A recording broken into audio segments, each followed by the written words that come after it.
Selamat sore sahabat IC3, senang sekali bisa bergabung pada sore ini ya. Bagi sahabat yang saat ini masih nggak nyaman ya, sakit, nyeri ya, nggak apa-apa sambil baring juga oke ya. Setidaknya kita sama-sama bisa mengikuti, kita sama-sama berjuang ya sampai garis finish. Karena kita tahu kita milik Tuhan dan Tuhanlah kekuatan kita di dalam menghadapi kanker ya, yang bagi dunia adalah penyakit terminal illness ya, penyakit kalau dilihat sih nomor 2 ya yang mematikan di dunia. Tetapi kita bersyukur bahwa Tuhanlah pencipta langit dan bumi, Tuhan pemilik hidup kita. Di dalam dialah kita ada rasa aman dan tenang ya sahabat ya. Nah bagi sahabat yang baru bergabung pada sore ini, kami juga senang sekali bisa bergabung. Saya adalah Erika Fani, saya seorang pendeta orang kanker ya. Saya juga seorang pejuang kanker, kanker ganas ya, kanker yang sudah menyebar kemana-mana, sudah kehilangan organ tubuh ya, bahkan sudah dokter sempat angkat tangan, tetapi karena anugerah Tuhan, saya diberikan kesempatan hidup kedua. Kanker saya relapse lagi dalam waktu 2 tahun, ya, yang menyebar lagi. Nah, tetapi justru kanker itulah membawa saya pada sebuah visi ya, dan bersyukur saya bisa berjumpa, saya dengan Pendeta Arianto bisa berjumpa dengan almarhum Meriana Rungkat. Kami bertiga mendirikan IC3 ya, Indonesia Christian Cancer Community. Visi kami adalah membawa satu persatu orang untuk mengenal Tuhan secara benar dan lengkap, serta mempersiapkan mereka kepada sebuah kekekalan. Itulah visi kami. IC3 saat ini sudah ada di 9 kota di Indonesia, ya, antara lain di Jakarta, Surabaya, Semarang, Yogyakarta, Kalimantan, Manado, Solo, Palembang, dan baru bulan yang lalu di Klaten ya. Senang sekali kita boleh ada satu komunitas, karena orang kanker itu atau pendamping kalau menghadapi kanker bukan hanya si penderita kanker, tapi satu keluarga itu juga mengalami hal yang tidak mudah. Maka itu dibutuhkan sebuah komunitas ya, komunitas yang bisa mensupport, sama-sama saling mendoakan, mendukung ya. Karena kami juga ada kunjungan lewat video call kepada anggota itu seminggu 3 kali. Karena pandemi ini membuat kita tidak bisa kunjungan secara langsung, tetapi bersyukur dengan media sosial ini kita tetap bisa memiliki pertemuan-pertemuan, termasuk Zoom pada hari ini. Nah, IC3 ini hari ini IC3 Surabaya ya mengadakan Zoom, dan juga kita bersyukur nanti seperti biasa ada IC3 seminar ya. IC3 seminar ini kita juga bukan hanya untuk orang kanker, tapi untuk orang-orang di luar sana ya, yang mereka membutuhkan kasih Tuhan, mereka membutuhkan semangat hidup, pengetahuan. Kita memberikan dengan seminar yang aktual, seminar yang baik, yaitu IC3 seminar, itu setiap Jumat kedua lewat Zoom. Jadi teman-teman yang tidak menderita kanker atau pendampingnya bisa ikut, ini terbuka untuk umum. Nah, doakan juga IC3 bahwa nanti di bulan Juni akhir ya, kita akan launching, yaitu sebuah IC3 Filia. Kenapa ada IC3 Filia? Karena orang kanker yang kita layani ya, itu ada pendamping caregiver. Dan pada waktu orang-orang kanker ya, mereka berjuang sampai garis finish ya. Oh, caregiver itu mendampingi mereka, menyatakan cintanya sampai perhentian terakhir. Lalu mereka menjadi seorang, seorang single ya, janda, duda, single. Lalu mau kemana mereka? Karena hidup itu naik turun ya, itu tidak gampang. Maka itu kami bulan Juni akhir ini, khusus untuk caregivernya, kita akan launching IC3 Filia ya, di mana komunitas untuk para caregiver yang sudah ditinggal oleh pasangannya. Jadi kita bisa sama-sama menguatkan dalam siklus hidup naik turun ya, saling menguatkan, karena itu sebuah sentuhan khusus lagi untuk mereka. Ya, doakan kiranya IC3 ini boleh menjadi berkat Tuhan dan nama Tuhan dimuliakan. Sahabat IC3 atau teman-teman yang baru bergabung yang menderita kanker ya, atau pendampingnya, boleh join di IC3 komunitas ini ya. Kami membuka dengan free ya, sebagai anggota tidak ada biaya apapun, karena kami rindu Anda semua boleh sama-sama kuat bertumbuh di dalam Tuhan, karena kekuatan kita hanya Tuhan ya. Hari ini saya akan membawakan sebuah tema yang penting buat kita ya, dari Amsal 15 ayat 13. Amsal 15 ayat 13 berbicara begini: hati yang gembira membuat muka berseri-seri, tetapi kepedihan hati mematahkan semangat ya. Nah, Hati itu di sini dipandang sebagai pusat kediaman hidup di dalam Perjanjian Lama. Hati juga dipandang sebagai pusat perasaan manusia. Hati juga dipandang sebagai pusat pikiran, ya. Itu sebabnya di dalam Alkitab, hati adalah kata yang paling sering dipakai untuk menunjuk kepada seseorang atau kehidupannya. Nah, ada 3 kata Alkitab yang kemudian diterjemahkan sebagai kata hati, yaitu pertama les, ya, L-E-S, les, bahasa Ibraninya. Itu secara harafiahnya adalah jantung, ya. Jantung itu dianggap sebagai satu pusat emosi. Jadi hati itu dianggap sebagai satu pusat emosi. Ya, pusat kehidupan seseorang di dalam mempertimbangkan, mengambil keputusan, menanggapi. Jadi sebagian besar pusat intelektual manusia, rasio, itu dianggap di dalam hatinya. Maka itu hati itu sangat penting, ya. Jagalah hatimu dengan segala kewaspadaan, karena dari situlah terpancar kehidupan, ya, itu hati. Yang kedua adalah kata kardia, ya. Kardia itu dalam bahasa Yunani. Itu menyatakan bahwa dalam bahasa Yunani 2 Korintus 3 ayat 3 dikatakan kamu adalah surat Kristus yang ditulis oleh pelayanan kami. Ditulis bukan dengan tinta tetapi dengan roh Allah yang hidup. Bukan dengan loh batu melainkan dengan loh daging, yaitu dalam hati manusia. Jadi kardia ini digambarkan, dikatakan, ya, digunakan dalam arti batin manusia secara utuh. Tempat tumpuan perasaan, ya, tempat kehendak. Jadi manusia secara utuh, ya. Hati itu digambarkan secara utuh seorang manusia. Yang ketiga, ya, yaitu sinedesis, ya. Sinedesis dalam Perjanjian Baru secara harfiah itu berarti hati nurani, ya. Jadi suara hati dia. Tetapi suara hati bukan untuk membenarkan diri, ya. Karena yang menghakimi kita ya tetap Tuhan. Maka itu suara hati jika tidak dituruti, ya, itu akan mengeras, bisa mengeras, ya. Maka itu suara hati tetap harus di bawah pimpinan firman Tuhan. Jadi 3 kata ini untuk menunjukkan hati, les, kardia, sinedesis, istilah inilah yang mengartikan manusia batini, ya, manusia kita dan kepribadian kita secara utuh, ya. Emosi kita, kemauan, kehendak, intelektual, seluruhnya secara utuh. Nah, kalau dalam Amsal 15, sahabat IC3, ayat 13, tadi firman sudah kita baca, ya. Apa artinya? Hati yang gembira. Jadi hati ini menunjukkan seluruh hidup kita, emosi kita, perasaan kita, cara kita berpikir, ya, kepribadian kita. Nah, hati yang gembira membuat muka itu berseri-seri, ya. Coba saya mau lihat muka berseri seperti apa nih? Ayo. Aduh, meskipun kanker sakit sekali, ya, setidaknya bisa memberikan senyum sedikit aja, itu sudah senang sekali, ya. Hati yang gembira membuat muka itu berseri-seri. Nah, muka dengan hati itu 2 perbedaan, ya, sahabat IC3.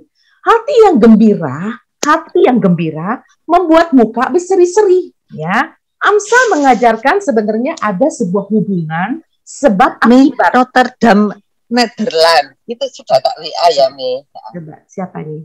Kirim dulu. Halo. Oke. Amsal tuh mengatakan sebuah hubungan sebab akibat, ya. Jadi hati itu sebab, akibatnya adalah ekspresi wajah. Jadi sebab hati menentukan cara hidup dari ekspresi, yaitu wajah kita. Dari dalam hati timbul cara hidup dari sikap, ya.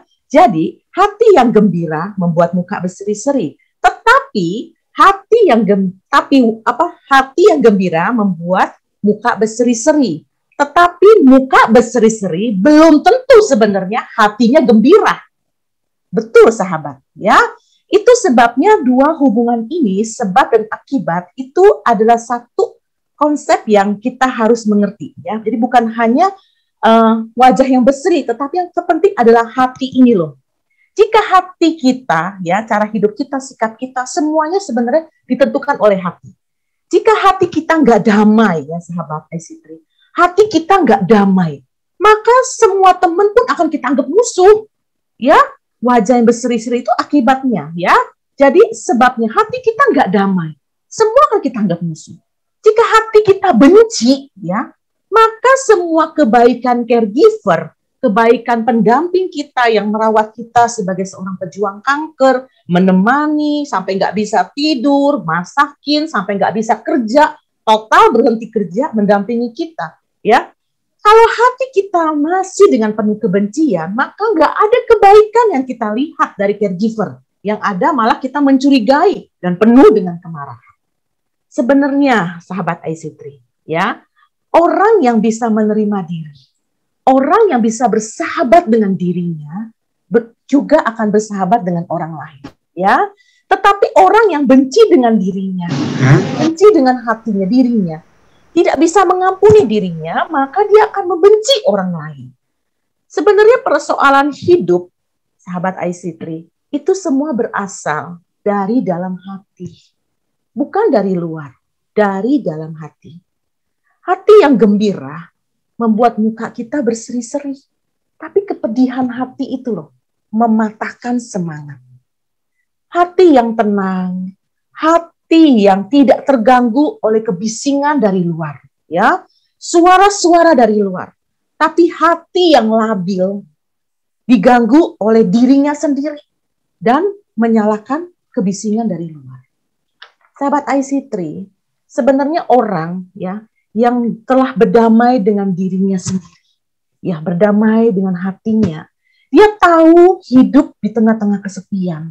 Ya, pejuang kanker kita ini kesepian, ya, karena kita mau cerita kepada siapapun, nggak semua orang ngerti kondisi kita. Yang ada malah kita merasa kok dihakimi, merasa mereka lebih tahu dari kita, padahal kita mengalami, betul nggak? Saya selalu punya konsep tuh terbalik, ya. Saya punya konsep begini, bukan orang sehat yang menguatkan kita loh, orang kanker, ya, sahabat perjuangan kanker. Tapi sebenarnya kita yang menguatkan orang yang sehat. Kita mengalami sakit yang luar biasa, hidup kita ya yang menjadi surat Kristus yang terbuka, seharusnya kita lah yang menguatkan orang yang sehat. Bagaimana mereka melihat hidup ini ya menurut kehendak Tuhan. Itu penting.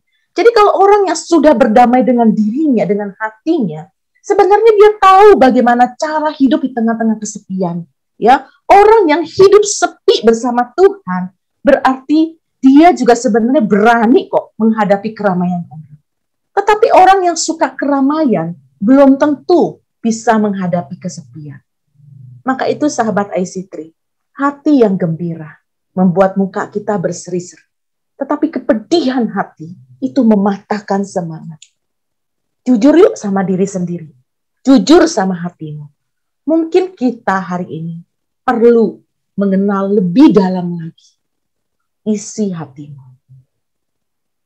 Doa yuk sama Tuhan.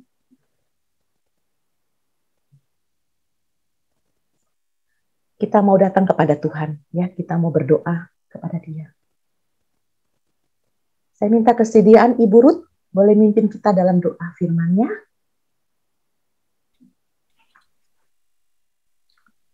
Tuhan, terima kasih karena Engkau mengasihi kami dengan kasih-Mu yang abadi. Tidak ada pamrih, tidak menuntut balasan, tidak meminta dan menuntut kami apapun.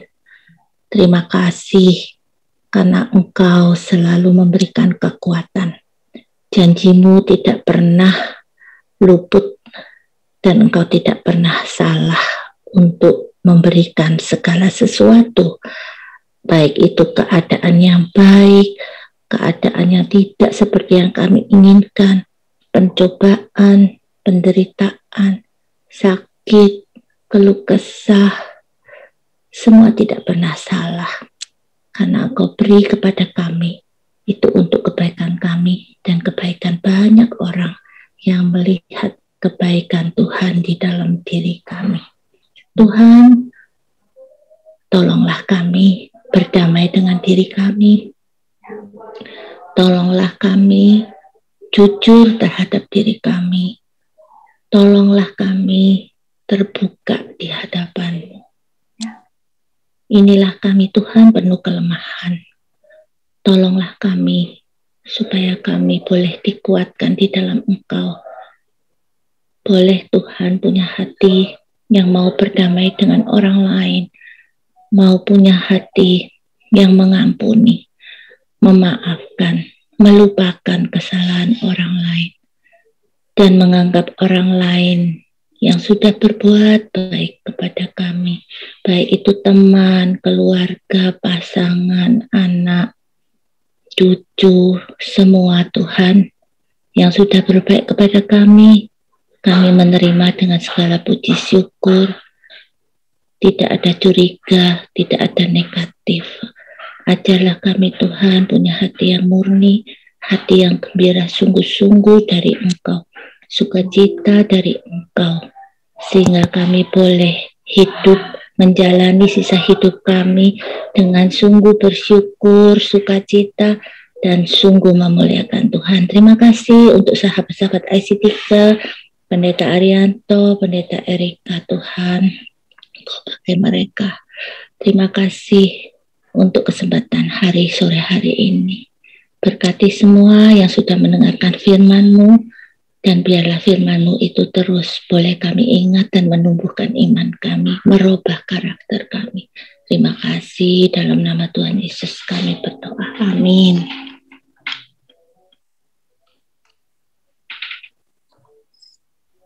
Terima kasih buat Ibu Pendeta Erika yang sudah menyampaikan firman Tuhan. Saya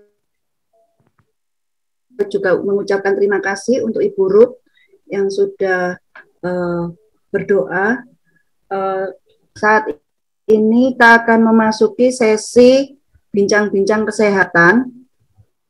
Saat ini kita akan dilayani oleh Dr. Darmaji Angka Wijaya, SPKJ. Tema bincang-bincang kita sore hari ini mengolah emosi penyintas kanker.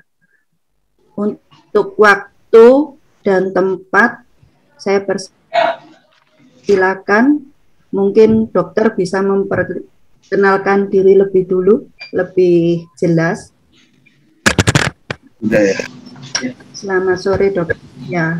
Selamat sore daripada moderator. Saya sebentar saya buka aja supaya lebih jelas buat saya. Oke.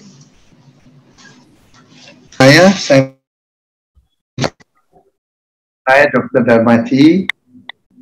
Saya dokter dari Rumah Sakit Adiusada Bundaan. Kebetulan saya juga merawat maksudnya dinas juga di Rumah Sakit Adiusada Kapasari. Saya sendiri di sini adalah part-timer. Kalau sudah hampir 15 tahun saya sudah bebas tugas atau purna bakti, atau orang gampang bilang pensiun. Dulu saya dinas di Rumah Sakit Jiwa Menur selama hampir 30 tahun. Saya kebetulan sore ini diberi tugas untuk memberikan suatu gambaran sedikit tentang keadaan emosi daripada semua yang berhubungan dengan penyakit, terutama mungkin dengan istilah yang mereka menderita tumor dan sebagainya. Mungkin saya akan mulai dulu. Sudah ya? Jadi sekali lagi untuk ibu-ibu, ini kalau boleh saya tanya, semua ini penderita atau oke, mungkin ada yang bisa memberi bantuan, moderator mungkin? Ada yang penderita dan ada yang sebagai pendamping dokter. Oh, pendamping ya. Ya, Terima kasih, Bu. Sama-sama, dokter. Jadi begini, minta izin untuk sharing presentasi. Nggak bisa sharing presentasi. Diizinkan sharing presentasi. Maksudnya? Dari sistemnya, dari hostnya untuk sharing presentasi. Jadi saya harus mengucapkan. Iya. Mohon maaf, ini mau sharing presentasi tidak bisa, mungkin dibantu untuk diberikan izin. Sudah, Pak. Oh, sudah. Oke. Baik.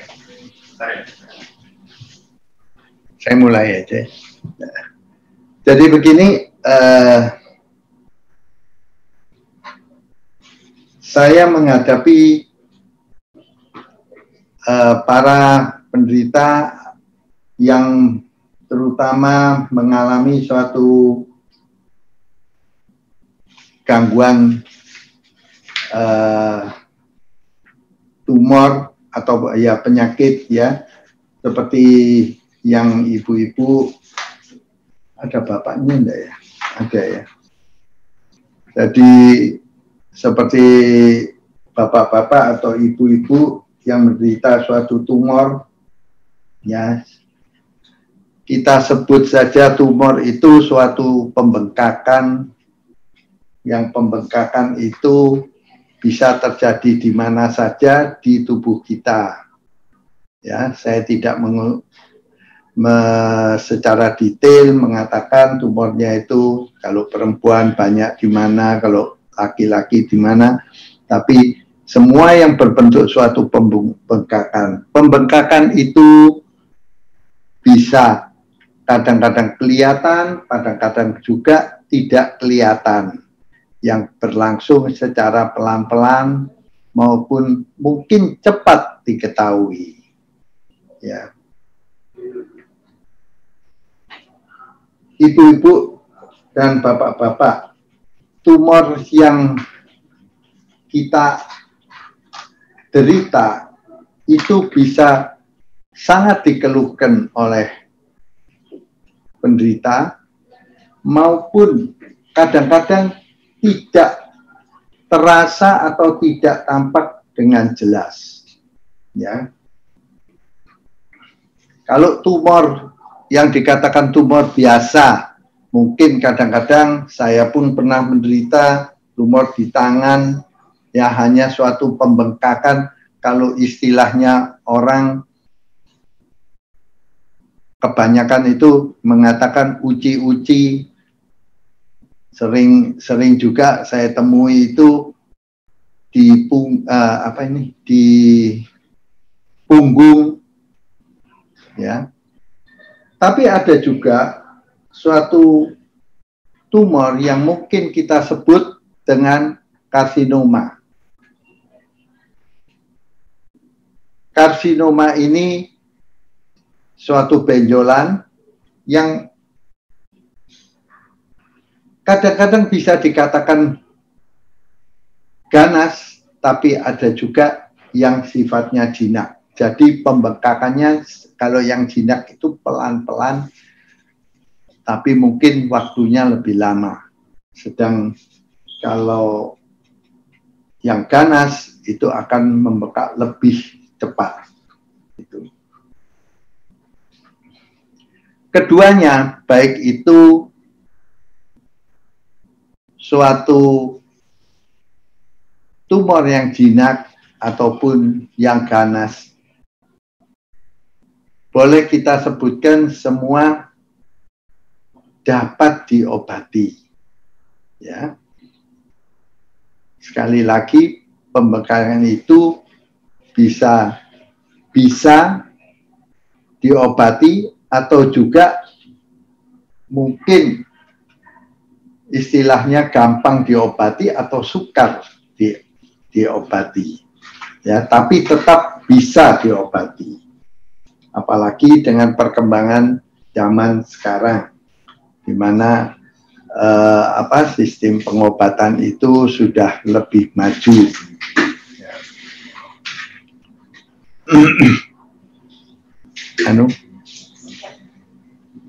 Ya.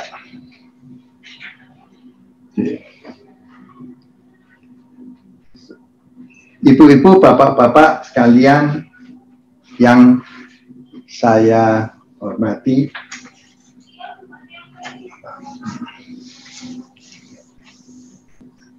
pembengkakan yang terjadi itu sering menjadikan suatu masalah buat ibu-ibu atau bapak-bapak. Kalau yang saya katakan yang mudah, mungkin pembengkakan itu istilahnya relatif mudah, ya. Tetapi kalau yang sukar, inilah yang sering menjadikan suatu masalah bagi penderita itu sendiri, atau mungkin juga menjadikan suatu masalah bagi keluarga ataupun anak atau istri, suami dan sebagainya. Dalam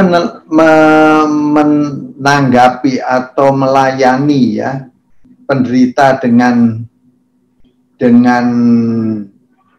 suatu tumor, ya sering kita menghadapi berbagai keadaan yang sifatnya itu juga kadang-kadang tidak kelihatan, tapi inilah yang terjadi.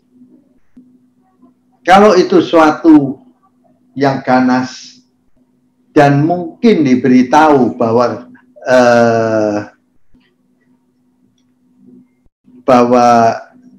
tumor itu ya ganas atau agak berat, sering terjadi itu kadang-kadang pasien itu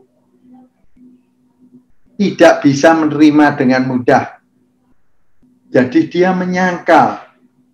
Ada yang bilang ini tumor biasa, ada yang bilang ini dibuat orang dan sebagainya. Kalau kita katakan di dalam istilah itu sering disebut denial. Denial itu dia menolak, menyangkal apa yang terjadi itu. Dengan bertambahnya waktu, pasien biasanya juga mulai mengenal, mengetahui bahwa itu betul-betul suatu tumor. Ya, toh. Dalam hal ini, yang sering terjadi itu, pasien itu kadang-kadang menolak. Dia seolah-olah marah, dan marahnya itu macam-macam. Seorang yang, maaf kalau dikatakan dia patuh sekali, dia kadang-kadang menyalahkan, kenapa badan saya kok jadi begini. Ya, selalu mengatakan, maaf kalau saya katakan orang-orang yang kadang-kadang kuat beragama, dia juga menyinggung bahwa saya ini dihukum Tuhan dan sebagainya. Ya.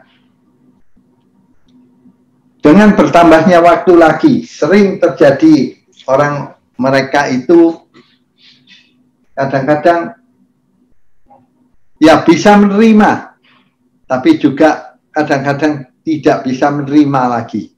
Ya, dia masih tawar-menawar. Mungkin dia masih berusaha ke tempat-tempat tertentu. Ya. Menurut katanya orang begini. Nah, disitulah kadang-kadang masih ngolor-ngolor, masih waktunya itu tersita dengan percuma, dengan memperpanjang, dan tidak diketahui bahwa prosesnya itu berlangsung terus. Maksudnya waktunya itu berlangsung pelan-pelan tapi berkelanjutan. Ya. Jadi dia kadang-kadang masih menyangkal dan sebagainya. Ya toh. Dan ini kadang-kadang yang membuat, yang di istilah kita, orang itu kadang-kadang menderita depresi. Jadi pikirannya dia itu, boleh saya katakan itu dia masih seperti boleh dikatakan seperti tertekan.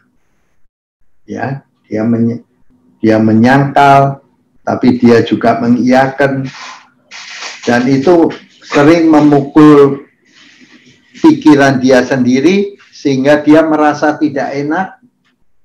Ya, kadang-kadang bereaksi dari tubuh sendiri, dia mungkin menjadi emosional, mungkin marah, mungkin juga tidak bisa tidur, dan sebagainya. Ya, toh.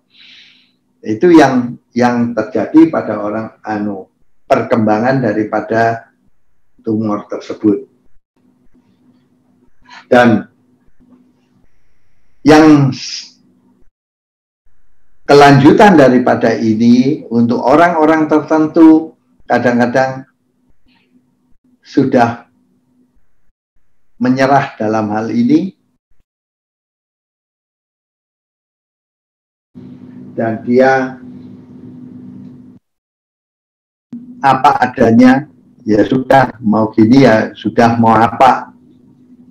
Nah, di situ biasanya dia mulai mencari suatu usaha-usaha yang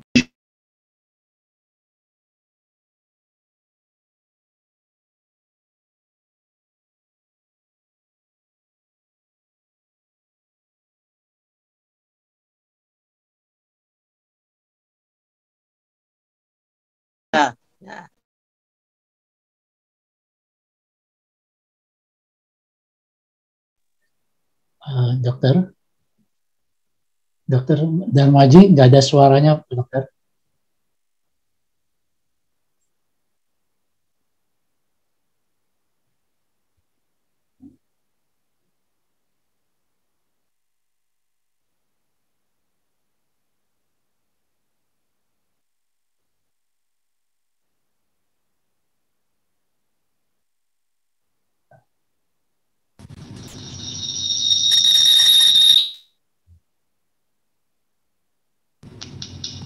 Ya.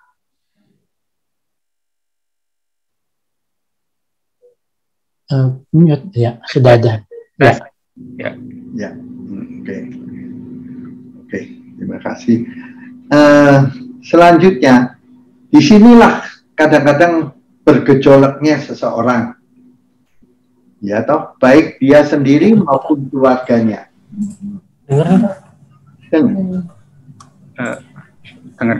Dengar ya. Oke. Disinilah dia mulai bergolak, ya. Kadang-kadang dia cemas, kaget, ya. Lalu sering merenung, kecewa, macam-macam kejadian yang terjadi ini. Dan dia dalam saat ini dia tetap berusaha untuk mencari suatu pertolongan. Ya. Apa yang harus saya lakukan? Nah, inilah masalah-masalah begini yang sering timbul, sehingga terutama mengganggu ketenangan daripada penderita maupun keluarga sendiri. Ya, mereka berusaha untuk cari posisi, mencari pertolongan, baik ke dokter, ada juga yang, ya maaf kalau dikatakan dia ke orang-orang pintar, dukun, dan sebagainya. Hatinya mereka selalu bergolak, bagaimana saya ini, gitu, ya. Terus, oke.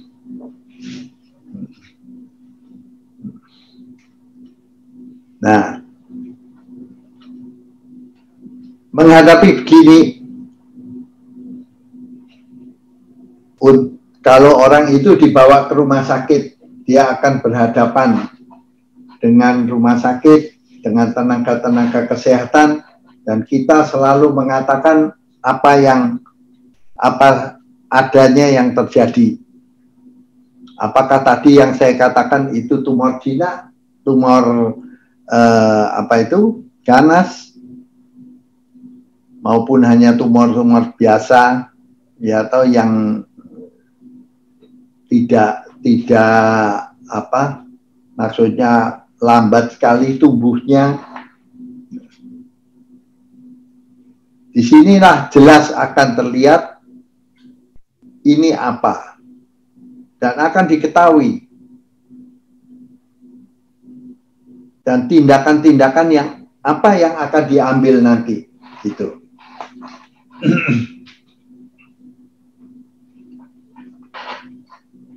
Dari tenaga kesehatan sendiri, terutama kita membantu menenangkan dari penderita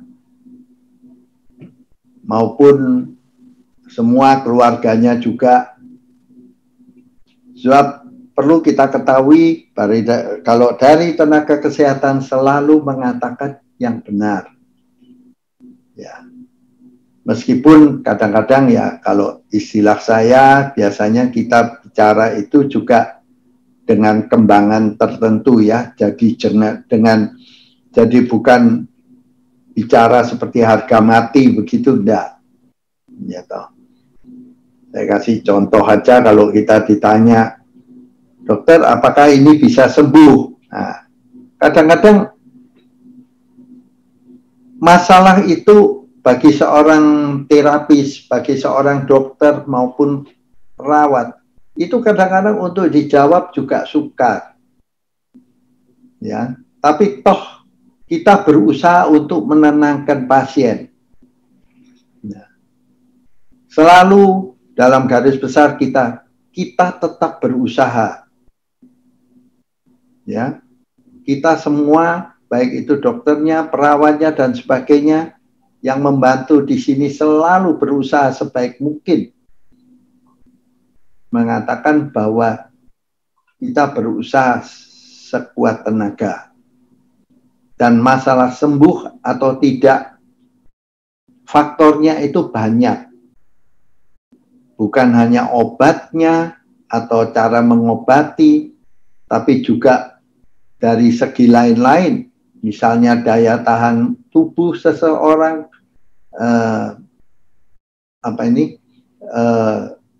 keadaan fisik daripada seorang itu bagaimana, itu penting sekali. Jadi keseluruhan yang kita lihat. Jadi, dan ini tetap biasanya kadang-kadang membuat juga pasien itu agak takut dan sebagainya. Sebab dari yang pertama kadang-kadang dikatakan bahwa ini suatu tumor ganas. Nah, itu juga menggoncangkan seseorang. Ya. Nah, inilah gambaran sedikit dari tenaga kesehatan. Dari segi penderita tadi sudah saya katakan banyak faktornya, ya toh. Faktornya itu saya katakan baik dari tubuhnya, baik dari keadaan ekonominya. Apakah saya bisa nanti kalau biayanya besar misalnya, bisa saya tuntaskan atau enggak. Faktor umur juga mempengaruhi. Nah, itulah kira-kira pikiran-pikiran. Faktor istilahnya pendidikan dari seseorang. Seorang yang pendidikannya tinggi, dia kadang-kadang secara detail dia tanya, baik keluarganya maupun penderitanya sendiri kadang-kadang tanya jalan pengobatannya bagaimana. Lain dengan seseorang yang sama sekali pendidikannya tidak ada, ya toh, yang mungkin pendidikannya sangat rendah, dia tidak akan tahu, akan dia pasrah saja, gitu. Ya. Selanjutnya kita singgung masalah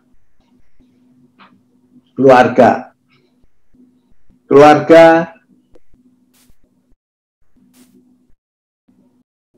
yang sering itu terjadi juga kadang-kadang sekali lagi orang yang mungkin pendidikan tinggi maupun rendah, dia juga sangat mempengaruhi daripada penderita sendiri. Tapi secara overall, secara keseluruhan, selalu kita memberikan sesuatu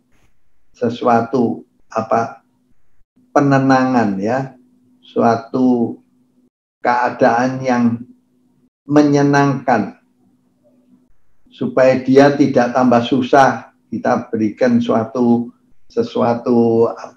himbauan atau kata-kata yang selalu melegakan pasien atau keluarganya.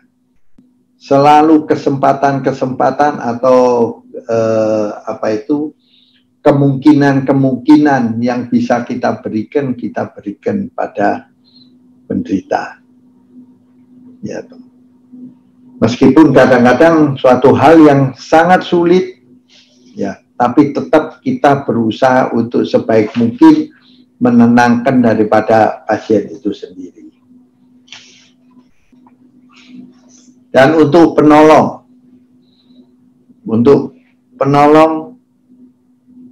itu artinya mungkin yang menjaga, yang merawat, yang orang Jawa bilang mengopeni, ya toh, bisa itu keluarganya, bisa itu yang bukan keluarganya, ya. Kadang-kadang dia juga sulit, karena dari keluarga misalnya dia sulit untuk menjawab hal-hal begitu. Untuk orang-orang yang bukan dari keluarga, apalagi kalau pendidikannya dia tidak tinggi, dia praktis, dia tidak bisa mengatakan apa-apa. Hanya mungkin kadang-kadang ya menyenangkan daripada pasien itu sendiri. Kadang-kadang dia banyak ngomong, bisa cerita, dan sebagainya. Ya. Oke. Karena itu secara keseluruhan, baik dari rumah sakit, baik dari keluarga, baik dari penderita sendiri, ya, kita secara keseluruhan kita berusaha tetap untuk menyenangkan menyenangkan pasien supaya semuanya yang tidak enak itu tidak timbul. Jadi selalu kita orang bilang dia didem-demi, ya, diadem-ademi. Ya, inilah cara-cara kita dalam penanganan suatu